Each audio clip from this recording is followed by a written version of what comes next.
Day one, Old Stump Drive, new custom home. In order to get things ready before we start construction, there's a few things we like to do. We've had the property surveyed with our local survey company. All the property corners are identified. Each property corner has a little yellow rebar stake on it, and they put their number on it. So in order to find the property corners during construction, it's hard to see them. We'll put a piece of fence post, metal fence post in, put the white PVC pipe on it. So now we have a property line right here that runs all the way through, so we always know where we are in relation to the property line. So we've just started this morning, round one, clearing out the brush. Trees are coming down now. If you look out on the property, you'll see we have different colored ribbons on the various trees. Those green ribbons mean go, we're taking those out.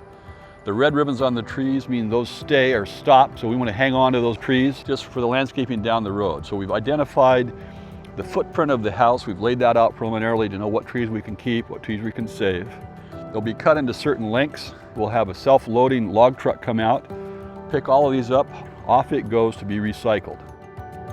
In the area we're in now, this is where the septic system and the reserve field for the septic system are going to go. You can see behind me that the perk holes were here from when we did the soil logs to identify the quality of the soil. We are going to take the trees out in the septic field area.